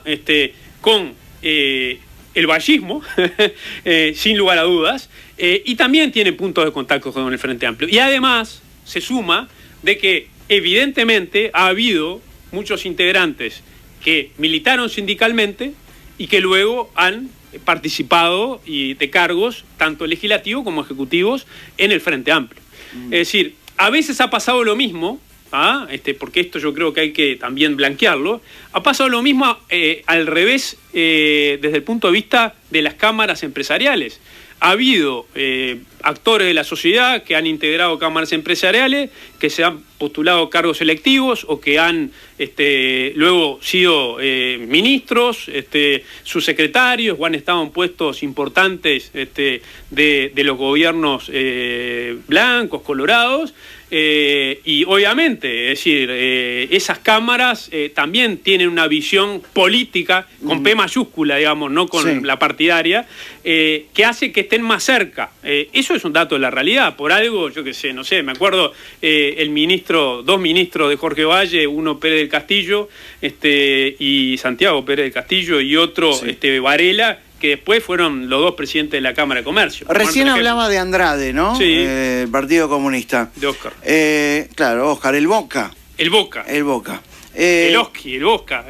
Tiene más nombre. ¿Andrade sabe o recuerda el simulacro de fusilamiento que usted realizó rechazando a la Revolución Cubana en el Partido Colorado? No creo, porque en aquel momento Andrade, no sé en qué estaría, porque esto es hace muchos años, debe haber sido 2004, 2000, por ahí. Usted lo que hizo fue armar un fusilamiento, ¿no? Pero escúchame, fue así, habían fusilado a 3 personas en Cuba. La verdad que tengo que hacer memoria la razón por la cual la había, pero digo, no hay ninguna razón no. que haga, obviamente, digo, pero en Cuba a veces no se necesita una razón para fusilar gente. Totalmente, porque estamos hablando de una dictadura, ¿no? Sí. Entonces, cuando vos hablas de una dictadura, la dictadura es una dictadura. Por definición viola los derechos humanos, por definición, más en esta dictadura que además tiene, digamos, tuvo aires siempre históricos de monarquía también, ¿no? Es decir, Claro. esa cosa media monárquica, ¿no? De los Castro, de que pasa del hermano al otro hermano, etcétera, etcétera. Pero me acuerdo que había habido un hecho en donde habían fusilado a 3 cubanos y nosotros hicimos un hecho político simulando ese fusilamiento en la casa del partido para leer una proclama en contra de lo que había pasado en Cuba, Sí. ¿no? Me acuerdo que hubo un acto fallido porque había como una especie, la munición de la chumbera era fabricada para que hiciera el ruido, Sí. y no hacía el ruido, Un ¿no? chasquibum. Y demoró y al final fue muy Fue chico. un simulacro dentro de la Casa del Partido Colorado de fusilamiento en rechazo a la Revolución Cubana. No, en rechazo a lo que había sido Ah, esa sí. cosa espantosa, horrenda, criminal que había pasado unos días antes. ¿Se animaría a hacer un simulacro similar contra Venezuela? Por supuesto. En Venezuela... Quizá no lo haría porque me acuerdo en aquel momento nos salió mal desde el punto de vista de que a la gente le pareció ridículo. Entonces, es decir, no lo haría por el lado de que quizás la gente no se toma en serio ese formato, Claro, digamos. usted tiene claro que en Venezuela... Hay una dictadura. Bien. Pero además es una dictadura militar. Claro, pero ¿qué pasa cuando usted habla de eso con Daniel Martínez? ¿Daniel Martínez le pidió de esto no hablemos? De ninguna manera. Ah. De ninguna manera. O sea, el día de que Daniel Martínez a mí me pide, estoy seguro que nunca lo va a hacer. Está bien, pero usted como parte del Frente Amplio, no le voy a decir que no es soy Frente... parte del Frente Amplio. No, para mí es parte del Frente Amplio. Soy parte del progresismo, Sí. con un acuerdo, Sí. en este caso, muy comprometido. ¿Usted a qué partido acompaña? Voté bajo el lema Frente Amplio. Sí. Antes iba a votar bajo el lema PI. Sí. Porque no teníamos un lema y no teníamos tiempo para inscribirlo. Está ¿no? bien. Es decir, los lemas es un tecnicismo. En este caso, a ver, yo no tengo prurito, digo. Está yo voy bien, pero ¿cómo si se tengo que ir a un siente? comité de base, voy. Claro, es decir, a pero ver, ¿cómo se siente usted formando parte del Frente Amplio de la manera que a usted le divierta o le guste más, sabiendo que el Frente Amplio no solamente no dice que en Venezuela hay dictadura, sino que además defiende al régimen de Maduro, ni habla, no digo que loas de Maduro, pero nada que el pueblo uruguayo quisiera escuchar, y así es el Frente Amplio hoy con Venezuela? Hay partes del Frente Amplio que son así, con las cuales seguramente no nos vamos a poner de acuerdo y vamos a combatir, como seguramente hay en muchas coaliciones, y eso son las coaliciones. Las coaliciones tienen, por definición, dentro de, digamos, un mínimo común, una cantidad de diferencias que pueden ser muy profundas. Ahora estamos en estos días con, por ejemplo, lo que han sido algunas declaraciones de gente de Cabildo Abierto, que seguramente estoy seguro que no comparte Luis. Para ponerte un ejemplo, ¿no? Y no lo comparte Talvi, estoy seguro que no comparte Talvi ni Sanguinetti, pero bueno, tienen que convivir en esa coalición, ¿no? Espero que la mayoría de la gente del Uruguay no la comparta, pero bueno, está. A lo que voy es que con ellos vamos a tener, obviamente, en esas discusiones vamos a tener diferencias, pero ¿cómo no vamos a tener diferencias? Si nosotros estamos convencidos desde hace años, la cosa más increíble y que a mí me costaba entender era por qué Constanza Moreira, por ejemplo, que fue mi profe y como profe fue muy buena profe, y no tengo nada para decir, porque alguien podría decir, bueno, en la clase bajaba línea, yo la tuve profe en el 2002, en el 2003, y nada que ver, es decir, no baja línea de ningún tipo. Ahora, es decir, es muy fácil decir, Venezuela es una dictadura, ella que tiene un prurito bastante importante con lo militar además, ¿no? Es una dictadura tremendamente militarizada, en donde, es decir, la mayoría de los puestos políticos claves están ocupados por hombres de uniforme, ¿no? Es decir, ni hablemos de la violación de derechos humanos, de todo eso, que es una cosa obscena, ¿no? Entonces, por suerte... Me hizo acordar a Mujica poniéndose la campera venezolana. Sí, a mí prefiero no acordarme de eso. Digamos, no, hay que acordarse siempre. Es decir, creo que es un mal recuerdo, ¿no? Pero hay que acordarse siempre. Bueno, está bien, hay que acordarse siempre, pero es un mal recuerdo. Yo creo que también de una generación que se está yendo. No, se está yendo y lo nombran ministro de... Bueno, iba a decirte algo con respecto a eso, ¿sabes? Sí. ¿Sabe qué? Dígame luego de la pausa. Dale, vamos arriba. Luego de la pausa vamos a hablar del ministro, en el caso de que Daniel Martínez gane, de Ganadería, del ministro de Economía, del canciller, de todo eso, ¿eh? ¿Ya pidió algo? Ya, porque no salió diputado, no pidió...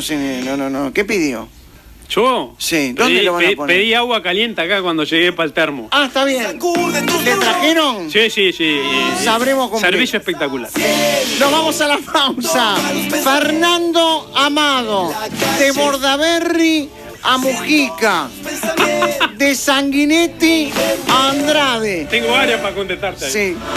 Tremendo. Luego de la pausa, en Malos Pensamientos. Promesas imperiales. Siento malos pensamientos en la calle. Siento malos pensamientos en mi mente.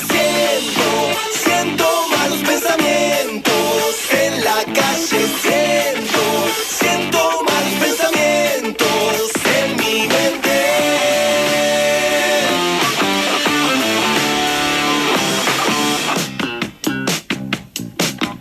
18:38 minutos. ¿No hay que adelantar la hora, Fernando Amado? ¿En este verano? Sí, usted Como no hace le todos los puede... años. No, ¿usted tiene contacto con el presidente, con Tabaré Vázquez? No, la verdad que no. ¿No? No, me reuní 2 veces. La gente ha hecho como una fantasía que tengo una cercanía con Vázquez. No sé. No. No, Pero usted no como le puede, de parte mía, dígale. Porque a mí me gustan las tardes que se alargan. Bueno, Y nosotros no hay peor terminamos... gestión que la que no se hace. Sí, Así y que- dígale de parte mía que si adelanta la hora, yo lo voto. Es promesa, estamos al aire. Salgo corriendo de acá, ¿eh? Mirá que esto voto a voto. Esto está, acá hay que tocar timbre. No tocó timbre, ¿no? Y este vale doble, ¿eh? Sí, y aparte lo digo al aire. Bueno, y me ¿cómo? saco una selfie. ¡Va! Sí. Todo por una... Dalo por hecho. Sí. Dalo por hecho, decía... No me acuerdo qué decía, pero fue famosa, decía ¿no? Tabaré Vázquez. Cuando intendente, no. Intendente decía que ¿es posible bajar el boleto? Es posible. No venga Sí, todas me las acuerdo, cosas. me acuerdo. Delo por hecho. Vamos a limpiar Montevideo. Delo por hecho. Sí. Bueno, vamos a cambiar la hora. Sí, por favor. Yo lo voto, ¿eh? Lo voto.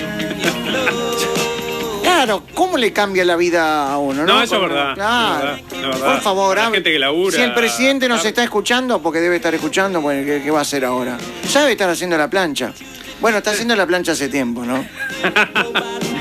Sos malo, Peti, ¿eh? Perdón. A ver, usted sea sincero. No, yo soy sincero. El presidente Tabaré Vázquez en este segundo mandato hizo la plancha.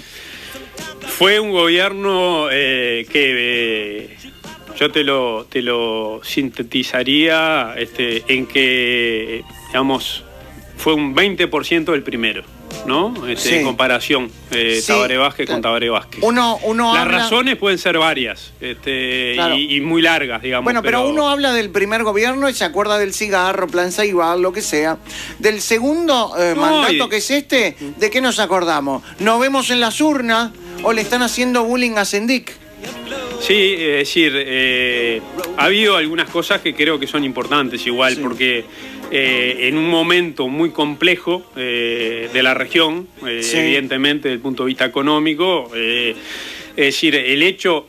hay una frase de Sanguinetti que me parece muy sabia, que es que nunca se premia lo que no pasa y lo que no se ve. Y muchas veces los presidentes y los gobiernos hacen muchísimas cosas que evitan, ¿no? Que evitan o consecuencias, ¿no? Sí, es pero esas cierto. cosas no generan aplauso, no generan, digamos, ni siquiera generan de que el ciudadano hasta a veces lo valore o le entre en el radar, ¿no? De las cosas. Sí. Y yo creo que por eso es un gobierno que deja sabor a poco, es un gobierno que por eso nosotros decimos, cuando decidimos darle el sí a Martínez para ir adelante hacia un nuevo gobierno progresista, es uno de los objetivos, no la elección, sino después de la elección, sacudir la modorra del progresismo uruguayo que se vio en este gobierno, que tiene que ver con procesos de tradicionalización en el poder, ¿no? De aburguesamiento en el poder, y que es necesario desde nuestro punto de vista, y es lo que dijimos antes, lo dijimos ahora y lo vamos a decir mañana, necesario estar permanentemente en una actitud vigilante de que uno no caiga en esos procesos, yo diría, de administrar la realidad. Yo creo que este gobierno lo que hizo fue administrar la realidad, sí. No la cambió. Y yo como vallista de Valle de Ordóñez,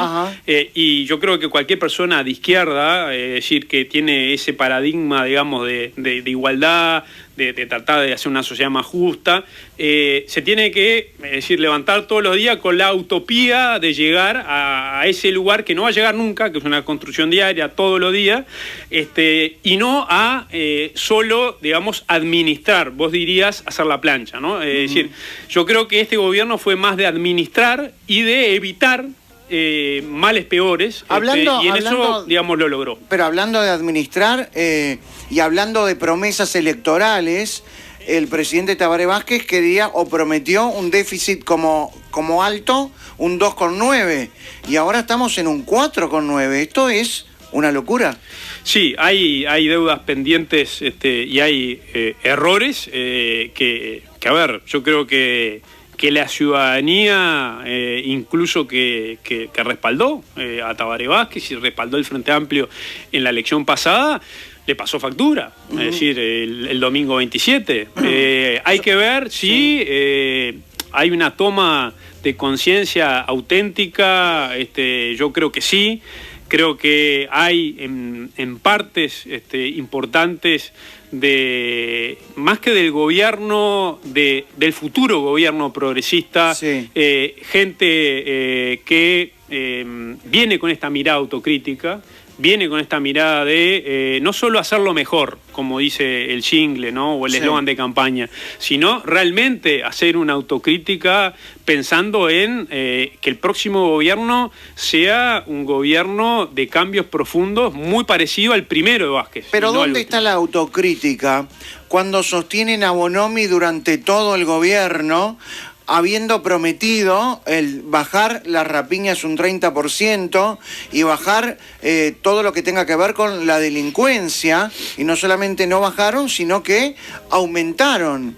Yo recuerdo que usted, Fernando Amado, llamó a Sala, a Bonomi, en un verano, me acuerdo. En un verano, para preguntarle por qué se fue 32 días de licencia. ¿Leal es la solución? ¿Leal va a ser el ministro del Interior si Daniel Martínez es el presidente? ¿Es la solución? ¿No es la continuidad de Bonomi? Es más de lo mismo, y más de lo mismo significa vivir en lo peor, porque estamos de acuerdo que la sociedad uruguaya está viviendo la peor crisis. Estamos de acuerdo que en el 2002 la peor crisis de la historia uruguaya fue sobre todo económica. Pero esta es un poco económica, pero sobre todo educativa y social. ¿Estamos de acuerdo? Más o menos. En realidad, yo no creo, y es parte de lo que te decía antes, Peti, no creo en la construcción que se ha realizado, de alguna manera ahí también podría entrar el miedo, o podría entrar cierta generación de cuco, de que el Uruguay no banca más, ¿no? Que el Uruguay no da para más, que el Uruguay es un desastre, que el Uruguay se cae a pedazos. Perdón, en lo que tiene que ver con la inseguridad, sí. Yo creo que la seguridad, o inseguridad, como quieras plantearlo, sí. Es un tema en el cual el Frente Amplio en el último gobierno y en el anterior, y yo creo que en realidad tiene que ver la génesis con el primer gobierno por sus problemas más ideológicos, de entender la temática y de quedarse atado a esa ideología que yo puedo estar de acuerdo en el fondo, que es que la propia sociedad a veces es la que genera el delincuente, ¿no? Hoy hay chiquilines, y es una de las cosas que a mí más me preocupa realmente, hay chiquilines. la pobreza que tenemos hoy, que es mucho menor, etcétera, etcétera, está concentrada en la primera infancia, en los chiquilines de 0 a 8 años, el 60%. Esos chiquilines son santas criaturas que nacen en un contexto totalmente, rodeado de inputs negativos, y van a ser realmente una esponja de absorción de todo eso malo durante sus primeros años de infancia, y de alguna manera nosotros como sociedad estamos siendo parte culpable. Ahora, eso... A ver, no, momento. Eso fue lo que el Frente Amplio, desde mi punto de vista, interpretó muy mal, desde el punto de vista de la gestión, en el primer gobierno, porque dijo, como es eso así, el mientras tanto no lo toco. No, ¿cómo no? No, mientras tanto hay que tocarlo. Es decir, las leyes están para cumplirse, el orden está para que se establezca. El Ministerio del Interior tiene que cumplir con lo que tiene que cumplir, la policía tiene que prevenir y reprimir el delito. El delincuente tiene que ir preso y cumplir su condena. Es decir, todas esas cosas en el primer gobierno estuvieron como en discusión. ¿Por qué? Porque la ideología los embatató, los embretó y terminó con todos aquellos ministerios que conocemos, y que de alguna manera dejaron ya, yo diría, en desventaja para adelante lo que fueron las gestiones del interior. Hay que reconocer dos cosas, que eso no quiere decir que yo después no diga lo que pienso sobre lo de Bonomi. Hay que reconocer que en la gestión de Bonomi es verdad que se invirtió en cuanto a infraestructura policial, tecnológica, científica, de armamento, de equipamiento, de uniforme, etcétera, etcétera, y que tiene que ver también con un incremento salarial muy importante que los policías lo conocen, lo saben porque lo viven.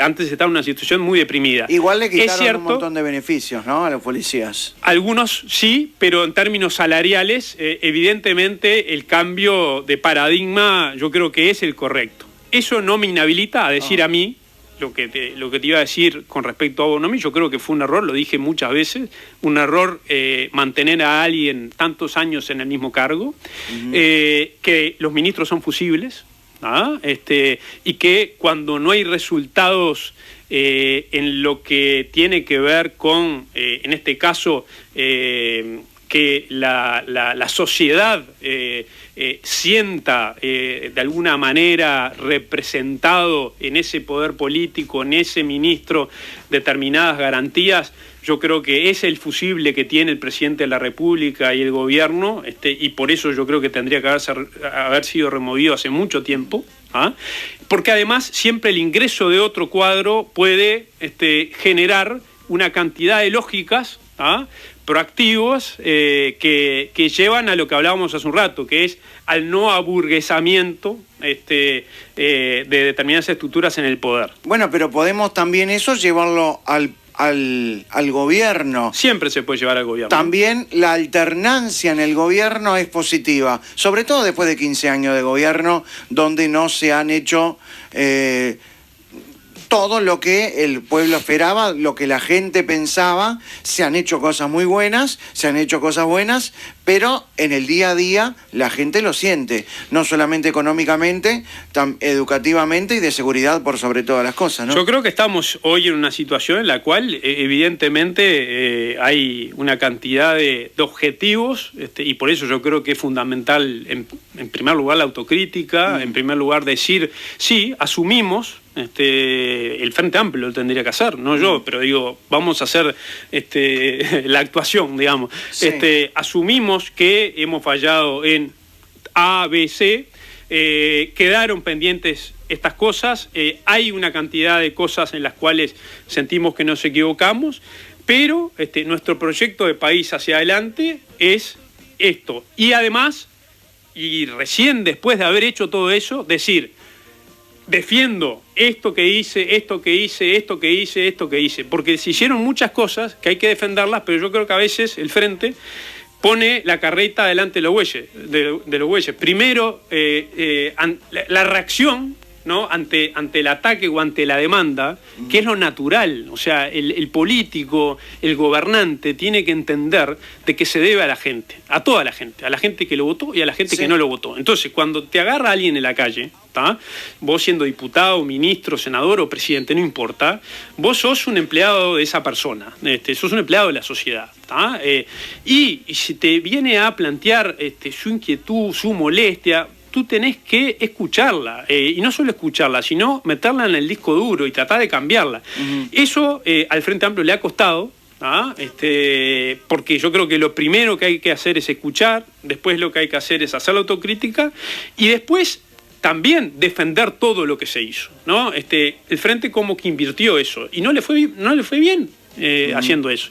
Por eso nosotros nos sentimos parte, digamos, constructiva de un aire fresco, y que me permita jocosamente Álvaro y Martín Lema y compañía la utilización. Yo no utilizaría el aire fresco, Bueno, vos estás hablando por lo del MPP. Yo mirá si seré Bambi, que yo estaba pensando en Álvaro Delgado, Martín Lema Nacional. Y en el sublema de la calle de Pou, aire fresco. No, aire fresco son todos esos chanchullos que parece que han existido, ¿no? Eso, yo voté la comisión investigadora a nivel de justicia. Hablando de votar. Dale. Yo creo, usted me puede hacer un speech. No, dale, pero, dale. No, yo no me pongo el cassette, me parece que te ha dado... No, pero a ver, porque es un tema que, no sé, me da la impresión que debe haber votado Vivir sin Miedo. No, Vivir sin Miedo, ¿no? Sí. No. ¿No votó la reforma? ¿La de ahora? Sí. No estoy de acuerdo. Pero no estoy de acuerdo incluso por razones, digamos, en mi caso, a ver, yo entiendo perfectamente a los... cientos de miles de uruguayos, millón y algo, de personas que lo votó. Lo entiendo porque en realidad es una forma, primero, de mandar un mensaje fuerte, de manifestar su descontento con la situación de seguridad o de inseguridad, como quiera plantearlo. Bien. Segundo, porque puede haber una parte de esa población de que realmente crea genuinamente que los instrumentos que planteaba Jorge Larrañaga pueden llegar o pueden llevar a una mejor y más seguridad. Bien. Yo realmente creo que no. Y sobre todo hay uno de los planteos, el tema de los militares en la calle, que en ese, por razones obvias, porque además incluso en la facultad yo me extendí y mi monografía final tuvo que ver con temas militares, etcétera, etcétera. Yo conozco a los militares, sé lo que es la mentalidad militar, y la mentalidad militar no tiene nada que ver con la mentalidad policial. Vos no podés sacarle el uniforme verde y ponerle el azul, y en el medio hacerle una pasantía para largarlos a la calle a vivir en sociedad, porque el milico verde está preparado para la guerra. Uno capaz que nos están escuchando y se matan de la risa, porque dicen Uruguay, ¿qué guerra va a enfrentar? No sé cuánto. Ahora, la realidad es que el que tiene vocación militar y entra a la escuela militar o entra a un cuartel, realmente tiene esa vocación y es preparado para eso. Y no es preparado para vivir en convivencia con la sociedad, llevando adelante una tarea que le es ajena. Pero no puede ayudar a mantener el orden. A cosas concretas como la frontera, sí. A cosas concretas que no, el orden dentro de la sociedad. Yo no estoy... O sea, realmente creo que es un camino equivocado. Creo que es mucho más con reforzar la policía, reforzar la republicana, reforzar otro tipo de herramienta que tiene el Ministerio de Interior y que tiene la policía. Ya que habló, y estamos hablando de los militares, sí. ¿Qué le pareció a Graciela Villar comparando Manini con Hitler? No tiene nada que ver una cosa con la otra. ¿Qué opinará Graciela Villar de su papá, no? ¿Por qué? Por militar, ella asocia lo verde. De mi papá. Sí, de claro. Mi hijo. No del papá de ella, entiendo, sino de su papá. Me quedé pensando en el padre de Graciela Villar. No la conocíamos a ella, vamos a conocer al padre. ¿Usted la conocía, Graciela Villar, antes? Vos sabés que parece joda, ¿no? Pero sí, la conocía. ¿Por qué? Porque Mi mejor amigo y compañero de ruta política, Martín Bueno, fue edil departamental en el periodo pasado. Claro. Y entonces fue compañero de Graciela Villar en el periodo pasado. Entonces la conocía de nombre y de cuentos, etcétera. Sí. No, pero ahí está, volvamos entonces. Volvamos al punto, ¿no? Manini, es decir, Hitler, a ver, militares, asesinos. Yo creo que las estigmatizaciones son el atajo digamos, el atajo de la mediocridad, ¿no? Y de la mediocridad y de también de la vulgaridad. ¿No le estará diciendo, ¿no?, mediocre a Graciela Villar? No, yo no estoy adjetivando a nadie. Estoy realmente diciendo de que las estigmatizaciones no son buena compañía y que, es decir, yo tengo un concepto muy negativo de Manini, muy negativo, pero eso no me lleva a hacer una comparación de ese tipo. ¿Por qué tiene un concepto muy negativo de Manini? Bueno, primero porque, digamos, todo lo que tuvo que ver con su salida de la comandancia en jefe, vinculado al tema en el que se enredó todo, ¿no? Estamos hablando del caso Gabazo, etcétera. A mí me dejó mucho que desear y su manejo. Segundo, algo que me parece muy importante y que parece como que nunca no importa o a nadie le importa, es que notoriamente Manini utilizó una institución del Estado tan poderosa como el Ejército Nacional durante por lo menos un año, no sé cuánto, preparando su desembarco político. Es decir, así como yo puedo criticar y puede haber gente que critica a algún político que ha utilizado alguna empresa pública, etcétera, etcétera, con razón de decir, bueno, en realidad quizás a través de la gestión lo que hizo fue hacer su catapulta para después ser candidato, candidata, etcétera. O sea, estamos hablando de un militar que tiene que estar bajo el régimen de disciplina que todos conocemos, digamos, utilizando un poder que tiene en custodia las armas, pero además que tiene una verticalidad y unas características muy especiales, y que lo haya, digamos, utilizado, yo creo que hasta a muchos militares puede no haberle gustado, porque realmente mezclar militares y política es una mezcla en ese sentido negativa, ¿no? No quiere decir que un militar después que se retira pueda hacer política, y eso está bárbaro. De hecho, hemos tenido muchos militares metidos en política, el general Sereñi, pasando por el general Gestido, es decir, el general Oscar Aguerrondo antes, en el 71, es decir, Licandro, ha habido muchos militares y tienen todo el derecho como ciudadanos a ser candidatos, a hacer política, etcétera. Ahora, una cosa es cuando están en situación de retiro. Cuando están en situación de actividad, mezclar una cosa con la otra es algo grave institucionalmente. ¿Usted tiene pruebas de eso? Bueno, es el eterno tema. Y pruebas, sí, no. Entonces me decís, bueno, si no tenés prueba, no. Está bien. La prueba más contundente es que, es decir, en política la experiencia demuestra de que no nace de un día para otro un movimiento de las características y del peso electoral. Además, si uno lo mapea, ve claramente, digamos, la incidencia y dónde está la mayor potencia de ese peso electoral, de un día para el otro. No hay fenómenos así, y menos en Uruguay. Es decir, no se hace ese tipo de situaciones. Bien. Y si uno ve de alguna manera los entornos y los equipos de Manini, se da cuenta de que esto, de alguna manera, hace tiempo que se venía cocinando, ¿no?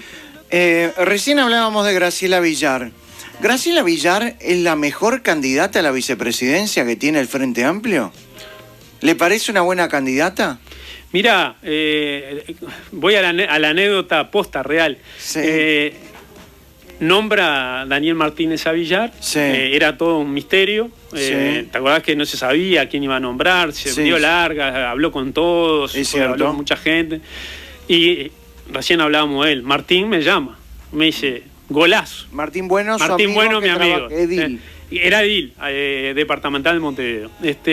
Me dice, golazo. Me dice, mejor fórmula imposible. ¿Por qué? Y Graciela, generadora de puentes, en la Junta había sido una generadora de puentes. En realidad, si vas hoy a la Junta Departamental, con honestidad intelectual, los ediles te van a decir de que es generadora de puentes, etcétera, etcétera. Lo que pasa es que después tuvo traspiés que todos conocemos cuando oligarquía, claro, cuando recién sale de la candidatura, o sea, hubo situaciones infelices vinculadas a sus declaraciones que paradójicamente la pusieron en la antítesis de lo que la gente que la conoce esperaba de ella, y que era como de alguna manera la síntesis perfecta para articular con el pelado. Y después de que te meten una etiqueta es difícil sacártela, ¿no?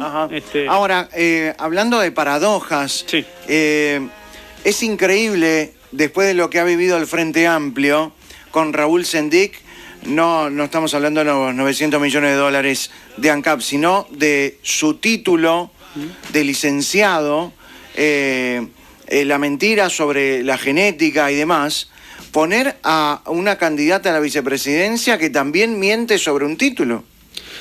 Ella, es decir, fue obviamente un episodio que remendó inmediatamente, que ella atribuyó a determinadas circunstancias que explicó en su momento, pero no, realmente, es decir, no compararía eso con lo de Sendic, que lo de Sendic fue una cosa realmente muy complicada, ¿no? Pero le hicimos bullying, decía el presidente. Sí, no, lo que pasa es que ahí el Frente se puso el casco, se puso el chaleco. ¿Y qué va a hacer usted formando parte del Frente Amplio si llegan al gobierno, si se ponen el casco?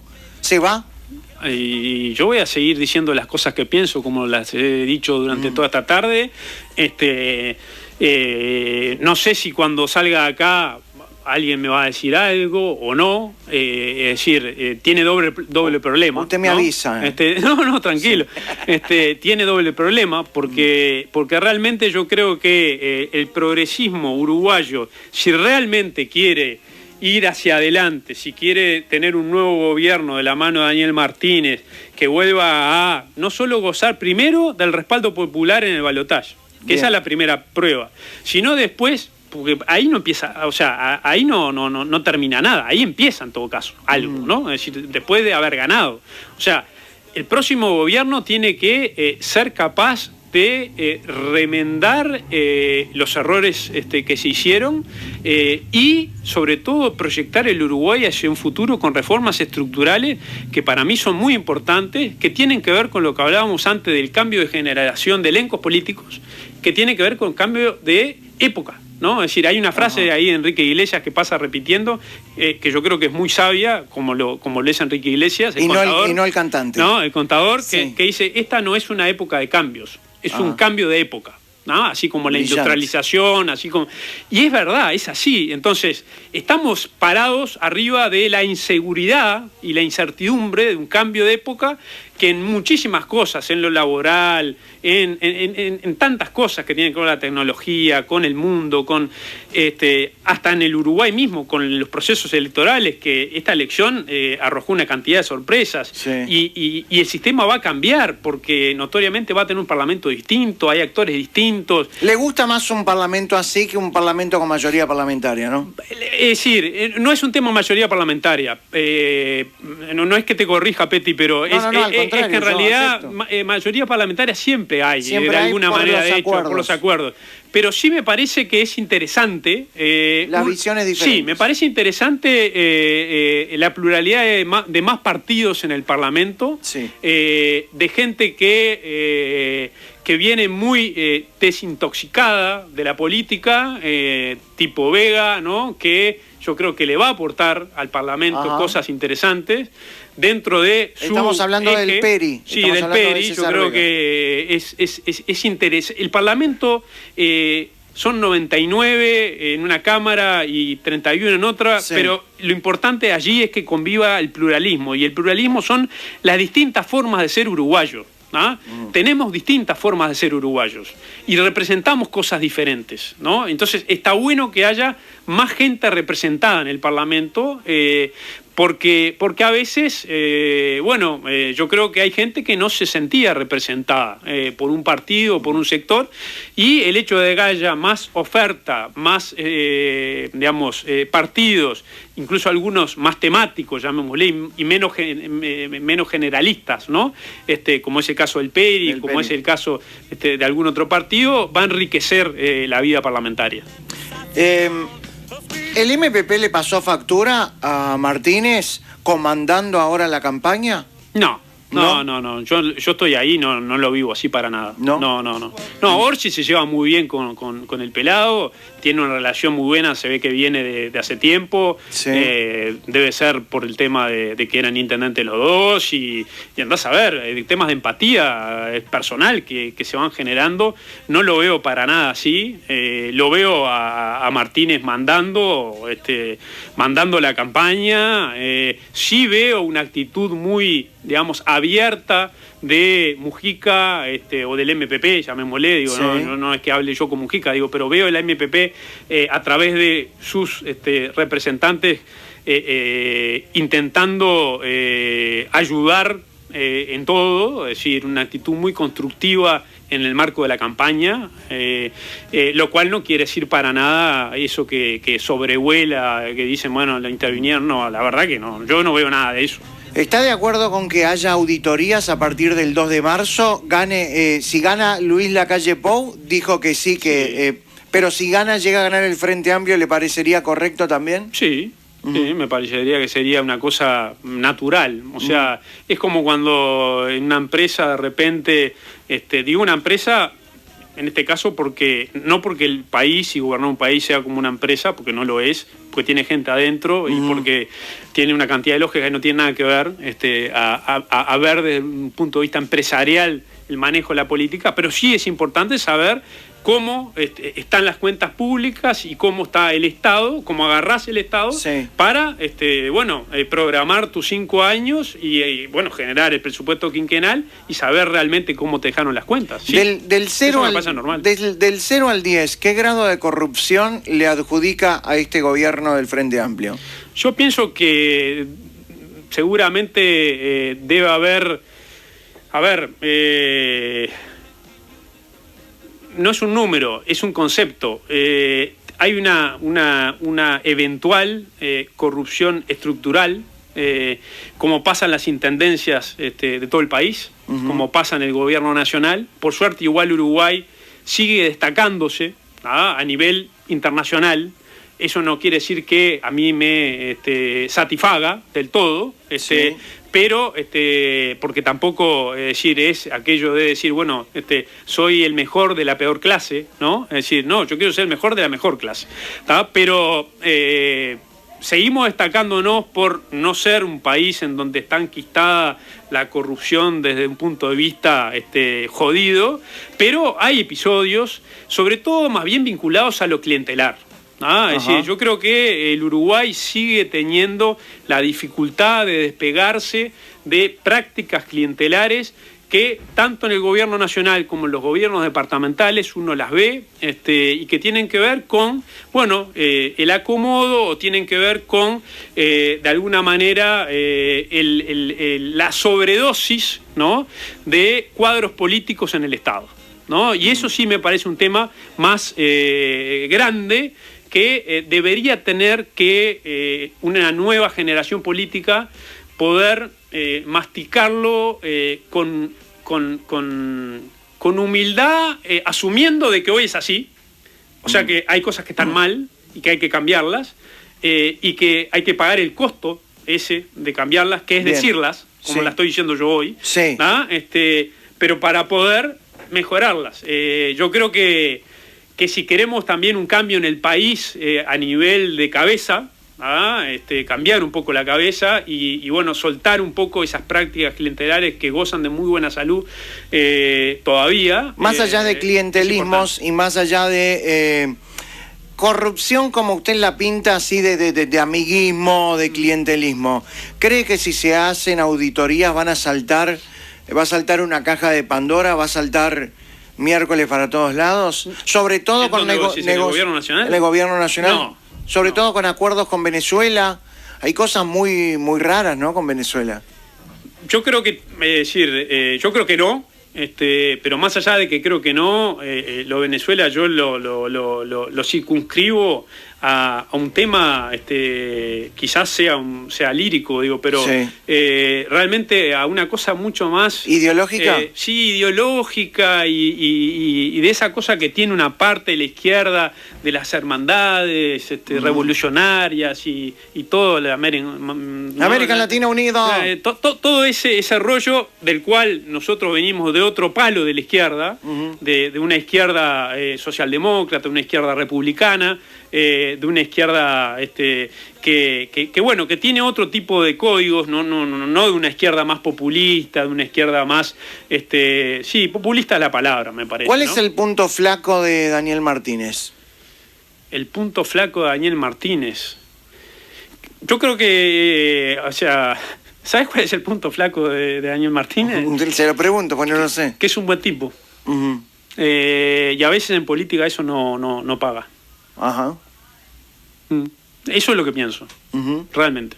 Y siendo buen tipo puede llegar a tener situaciones bastante complicadas, sobre todo teniendo al MPP al lado y a los comunistas al lado como las fuerzas más importantes, ¿no? Los equilibrios de poder... Que son más políticos y que lo pueden tener como un títere. No, es decir, una cosa es una cosa y otra cosa es otra cosa. O sea, es decir, el pelado es muy buen tipo y eso le juega a favor para una cantidad de cosas que ha logrado y quizás es lo que le juega en contra en la selva de la política, llamémosle, ¿no? Que a veces es muy dura, ¿no? Y es muy jodida. De hecho, bueno, él lo vivió en carne propia en su momento, ¿no? Cuando lo cocinaron cuando iba a ser candidato a intendente, ¿no? Es cierto. Así que con Lucía Topolansky ahí. Tiene alguna experiencia en el lomo y alguna cicatriz. Pero digo, más allá de eso, realmente creo que es cierto de que existen de alguna manera equilibrios parlamentarios o políticos en donde Martínez no tiene tanta ascendencia desde el punto de vista de los porcentajes, llamémosle, ¿no? Sí, el MP votó muy bien, el Partido Comunista votó más de lo que venía votando. Progresistas votó bien y se transformó, digamos, en una parte de la izquierda moderada que va a hacer contrapeso. Astori votó no como votaba siempre, digamos, más discretamente. Pero esto es lo mismo que le puede pasar a la calle Pou si gana, Petty. En realidad va a tener que tratar de gobernar haciendo equilibrios entre Cabildo Abierto y Sanguinetti, sí, ¿no? Porque dudas. no va a ser todo con Talvi y con Pablo Miere, ¿me explico? Entonces, yo creo que vamos hacia una realidad de un quinquenio en el cual sea electo presidente Luis o Daniel, ambos van a precisar de todos aquellos que políticamente podamos, ojalá yo pueda, ayudar. ¿Le pareció...? ¿Le dio estando en la oposición o en el gobierno, ¿no? ¿Le dio un poco de vergüencita ajena que haya nombrado a Wilson y a Valle en la locución después de las elecciones primarias? No. ¿Lo vio el balotaje? Perdón, ¿el debate lo vio? Sí, el debate lo vi, sí. ¿Sí? ¿Le gustó? No, fue aburrido. El primer debate fue bastante aburrido, muy encorsetado. Aspiro realmente a que el debate que viene, como se juega todo y de alguna manera los dos van a ir sabiendo de que es el plato fuerte y que después de ahí no queda casi nada. Sea mucho más libre y libre no solo en el sentido del formato, sino de que cada uno, bueno, a tripas corazón diga lo que piensa y qué va a hacer con el Uruguay, que es lo más importante. ¿Le parece bien Vergara como ministro de Economía? Sí, me gusta. ¿Astori como canciller? Me gusta Astori como canciller. ¿Mujica como ministro de Ganadería? Astori me gusta además como canciller porque es uno de los que, y para mí fue una grata sorpresa, más de una vez ha dicho que en Venezuela hay una dictadura, y ha tenido posiciones el Frente Libre Sereñi, Michelini también, me acuerdo, claros con respecto a Venezuela. ¿Y cree que va a cambiar la posición de Uruguay? Yo creo que con Astori y con Martínez presidente y con gente como nosotros. Pero Martínez, Martínez entrevistado con CNN, le preguntó CNN quién es el presidente de Venezuela y no dijo. ¿Cómo? CNN, ¿Quién es el presidente de Venezuela? Sí. El periodista de CNN le pregunta a Daniel Martínez, ¿quién es el presidente de Venezuela para usted? No dijo. Me dice, no, yo no me la quiero jugar. Y capaz porque piensa que es un dictador, porque yo creo que piensa que es un dictador. Y no lo dice muy públicamente. Yo lo vi una vez decirlo. Lo vi una vez decirlo. Después lo que he visto es que no le interesa repetirlo todo el tiempo. Obviamente. Capaz que por la responsabilidad que tiene, está bien, no lo sé. Para mí es mucho más fácil. O sea, yo lo puedo decir 50 veces, 100 veces, 200 veces y no tengo responsabilidades ni la necesidad de rendirle cuentas a nadie ni ser el director de orquesta, ¿no?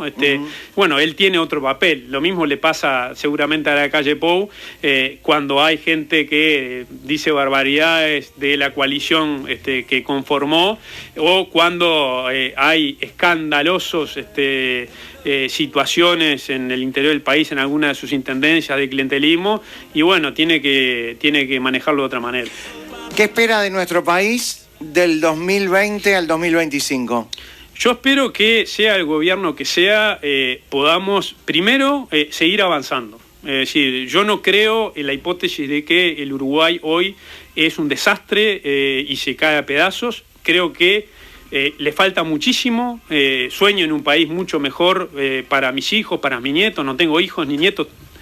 Nietos sería muy precoz, sí. Pero no tengo hijos, y espero trabajar para dejarle a mis hijos un mejor país, pero sobre todo que el Uruguay logre insertarse en el mundo, porque necesitamos entender que esa época de cambios, no, sino ese cambio de época que estamos viviendo, sin insertarnos en el mundo y multiplicar por 5, por 6 la posibilidad de que haya uruguayos que trabajan acá para el exterior, cobran acá dólares americanos, pero trabajando para el exterior, y me refiero al software, a la tecnología, una cantidad de cosas, y que es gente formada, que el Estado tiene que apuntar a políticas focalizadas de generación de conocimiento y de formación en nuestros chiquilines para que realmente puedan insertarse en ese mundo, que es el mundo del trabajo, yo diría, de lo nada seguro. Lo único seguro es que no hay nada seguro. Bueno, eso es cierto.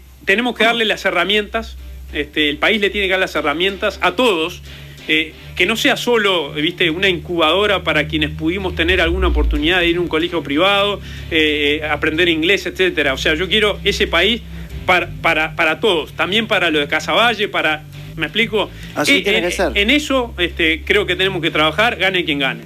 Gracias, Fernando Amado. ¿Sabe qué vamos a hacer ahora? Me imagino. Una palabra. Malos Pensamientos presenta Una Palabra. Palabras.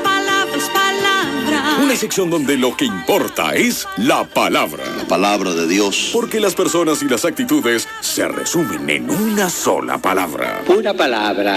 Palabras. Lamentable, nula, virtual, impredecible, rara, bipolar. Exactamente. Erótica, notable, ausente, distante, explosivo. Donald Trump. Heavy, abierta, fracaso. Ancap. Una palabra. Ahora, ya. Voy a decir una sola palabra más. Palabras. Esto es más difícil que gobernar. Totalmente. Esto, si usted pasa esto, para las próximas elecciones lo vemos más arriba, Bueno, con una sola palabra usted tiene que definir determinadas personalidades o situaciones. Y vamos a tratar de hacerlo rápido porque es tardísimo, pero igual nos quedamos porque disfrutamos mucho de la entrevista y le agradecemos, Fernando Igualmente, Amado. muchas gracias. ¡Vamos! Palabras. Valle y Ordóñez. Dios. Luis Valle Berres. Un ancla. Jorge Valle. Un atrevido en el mejor sentido de la expresión. Washington Abdala. Agradecimiento. Pablo Mieres. Erró. Wilson Ferreira. Inspiración. Liber Sereni. Ballista. Pedro Bordaberry. Decepción. Ernesto Talvi. Futuro. Danilo Astori. Historia. Tabaré Vázquez. Estadista. Daniel Martínez. Son 2 palabras. Futuro presidente. Graciela Villar. Puentes. Mario Vergara. Renovación. Óscar Andrade.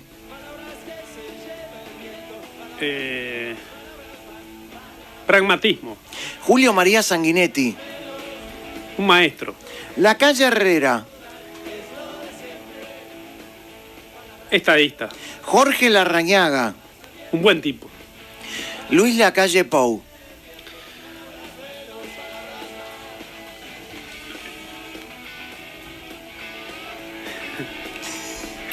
Sí, sí, sí. Un buen candidato. No, ahí hay 3 palabras. No se lo podemos permitir. Candidato. Candidato, muy bien. Sendik. Penal. Penal puede tomarse de diferente manera. Usted elija. ¿Es un penal o penal? Código. Bonomi.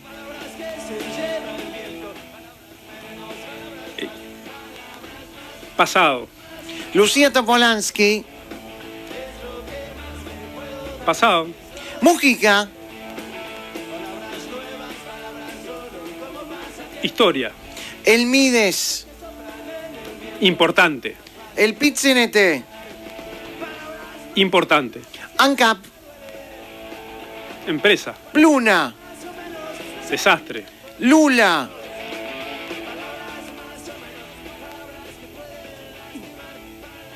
Ni. Alberto Fernández. Expectativa. Macri.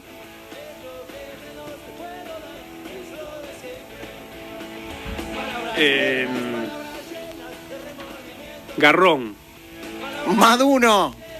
Dictador. La interna del Frente Amplio. No la conozco. Desconozco. Fernando Amado. Esto que tenés acá. En una palabra. Libre pensador. Bien.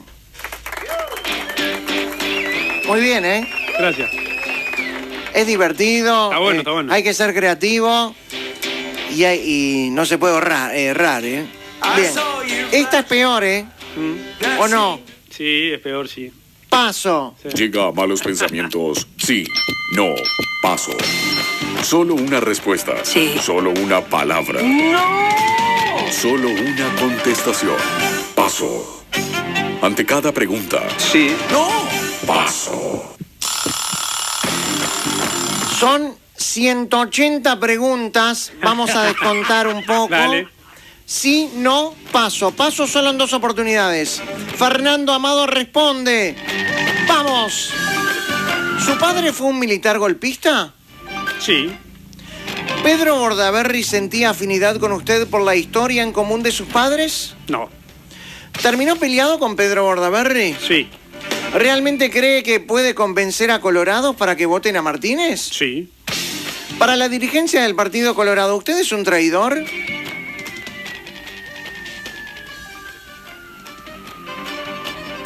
Paso. Wow. ¿La alternativa fue una mala idea? No. ¿Usted hubiera apoyado al Partido Nacional en el balotaje si se lo pedía Mieres? No. En el 2009 el Partido Colorado apoyó al Partido Nacional en el balotaje. ¿Usted votó por la calle Herrera? No. ¿No? En el 2009 sí. Sí. En 2014 en blanco. 2009 sí. ¿Le da un poco de vergüenza estar dentro del Frente Amplio? Esa va con picardía. No. Orsi ahora es vocero de campaña. ¿Orsi es mejor candidato que Martínez? No. ¿A Graciela Villar la tienen escondida? No. ¿El tema seguridad le hizo perder votos al Frente Amplio? Sí. ¿Bonomi fracasó? Sí. ¿El MPP es el que manda en el Frente Amplio? No. Si Mujica hubiera sido el candidato a la presidencia, ¿le hubiera sumado al Frente Amplio como lo hizo con Martínez? ¿Se hubiera sumado usted? Si hubiese sido el candidato a presidente, Mujica, único, Sí. no. ¿Esta elección es entre oligarquía y pueblo? No. ¿Manini Ríos es el gran ganador de esta elección? No. ¿Martínez ya fracasó al no lograr la mayoría parlamentaria? No. ¿En ANCAP hubo corrupción? Sí. ¿Venezuela es una dictadura? Sí. ¿Martínez es mejor candidato a la presidencia que lo que hubiese sido Pedro Bordaberry? Si Pedro Bordaberry hubiera sido candidato a la presidencia, ¿Martínez es mejor candidato que Bordaberry? Sí. En este segundo gobierno, ¿Tabaré Vázquez hizo la plancha? Paso. ¿La alternancia en el poder fortifica la democracia? No, depende. No. ¿El Frente Amplio se adueñó de la agenda de derechos? Sí. Si gana la calle Pou, ¿va a haber un estallido social como dice Topolansky? No. ¿Mujica fue un pésimo presidente? No. ¿Sendik debería estar preso? No. No tengo más pasos. Sí, no, estaba pensando justo si quería le compro, le vendo pasos. Sí, paso. ¿El PIT-CNT es demasiado afín al Frente Amplio? Sí. ¿Martínez debió poner a Carolina Cose como vicepresidenta? No. ¿Presidencia de la República se aprovechó de su página web para hacer campaña política?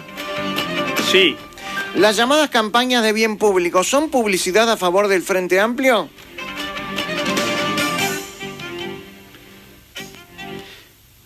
Paso. ¿No tiene más? Bueno, sí. Sí. Viendo los resultados del 27 de octubre, cuando el presidente Vázquez le dijo a los colonos, nos vemos en las urnas, ¿pecó de soberbio? Sí. Si pudiera volver el tiempo atrás, ¿se hubiera quedado en el Partido Colorado? No. Si gana la calle Pou, ¿el PIT-CNT le va a tratar de hacer la vida imposible? No. Aunque gane Martínez, ¿deberían hacerse las auditorías para ver si no se instaló la corrupción en el gobierno? Sí. ¿Los frenteamplistas creían en que en la primera vuelta iban a votar por encima del 45%? Sí. ¿Cree que Leal es el indicado para solucionar el tema de seguridad? Sí. ¿Va a seguir en el Frente Amplio si Martínez pierde la elección?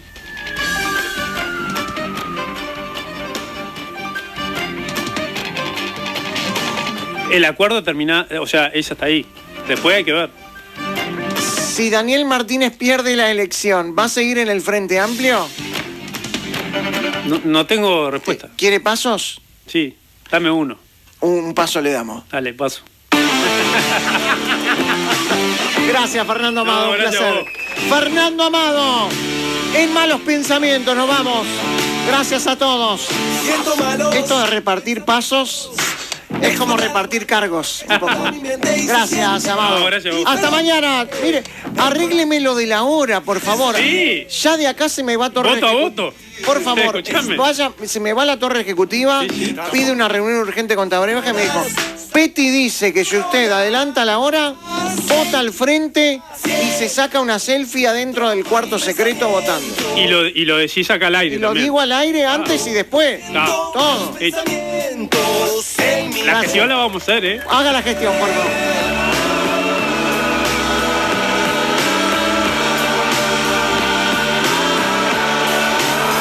Presenta.